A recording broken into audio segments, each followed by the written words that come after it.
Hey, it's Martin Karamanyan here, your local real estate agent in the San Fernando Valley. I'm literally in my office right now, and I just am hoping, thinking about my family and friends, and I'm really hoping all of you guys are doing well from this whole severe sickness that's been out there for the last 6 months. I love you all. I really hope all of you guys are doing well and away from all this craziness that's been happening. Now, I wanted to also make this video to really thank you guys for receiving my monthly newsletter you've been receiving every month. As a matter of fact, I just literally finished the October month's newsletter. So, every month in the past year or so, I've been writing newsletters, which is real estate related, which I've been giving you guys valuable contents, tips, and advice, real estate stuff that really I'm hoping is beneficial for you. I hope you guys have been enjoying the newsletter you've been receiving from me every month. Now, with that being said, I want to talk to you guys about where the market is today. I want to talk to you if you should sell your real estate if you have real estate, and if you should buy real estate if you're interested in buying. So let's start with the seller side. Right now, the prices have gone up in the last 6 months, has gone up by 10%. And it's probably even gone up even more because right now, with the prices gone up 10%, people are even paying more money because there's not enough inventory out there for them to buy real estate. So we are right now in a total seller's market. And what does that mean? So for every one seller, they have 3 or more buyers. And for when you're in a regular seller market, we have for every one property, there's 2 buyers or so. But when it's a total seller's market, we have for every one real estate, one house, there's 3 or more buyers. In this case today, we actually have like a lot more right now. And a buyer's market will be when there's for every 2 real estate, there's 1 buyer. I hope that makes sense. So, right now with the prices gone up, I just want to show you guys a story. I have a few clients that are looking to buy in Granada Hills, Silmar, North Hills, and these prices are anywhere between $650 and $750, right?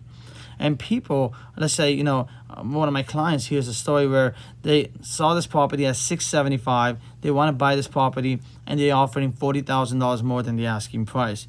Now, the crazy part is that people my buyers are paying $40,000 more with 20% down, and they are not still able to get the property, because people are paying $50,000 to $100,000 more than the asking price. So it's really a crazy time right now. So if you have real estate and you're like, right now you can get top dollars for it if you're interested in basically selling your real estate. As far as buying, a lot of people ask me, should I buy or should I wait, Martin? And I'm just like, the advice I would give to myself is the advice I'm going to give you guys. So if you're planning to stay in the property for 10 plus years, it's a good time to buy.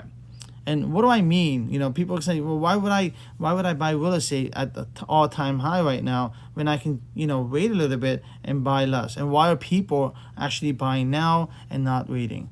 So here's an example. So if you're buying a real estate property, let's just say around the $700,000 with 20% down, your mortgage is going to be with your interest, the principal, the property tax, insurance, everything together. You're looking at about around $4,000 a month. That's a lot of money. $4,000 a month for a $700,000 property. If your interest rate is going to be around 2.6, 7, 8, even 3%. But let's just say we have a correction and the price drops by 20, 30%. Or let's just say it drops by $200,000, $300,000. Now your property is worth around $450,000 to $500,000. So if you wait a year from now, the same type of property you can probably buy for $200,000, $300,000 cheaper. But most likely the interest rate will go up by a percentage or 2, which is going to cause the payment to be the same as if you were buying a $700,000. But I have to say, though, there is one difference is the property tax. So if you're buying a property for $700,000, you're going to pay more property tax than you would if you're buying a property for $500,000. So long story short, if you plan to keep it for 10 plus years, it's a really good time to buy. But if you plan to keep the property for 2-3 years and then probably try to sell it, you're going to lose equity on it, and you're probably going to lose your house. You're not going to make any money on it. Now, where is the market going? This is the key question, because a lot of people think that the market is going to crash. I'm not going to argue that it's not. I don't know. Nobody really knows. If anybody's telling you that it's going to crash, then we should listen to them because I don't know. Nobody really knows where the market is heading. But I gotta say, we are probably gonna have a huge correction, but maybe not a crash. I don't think so because a lot of people have equity in the property.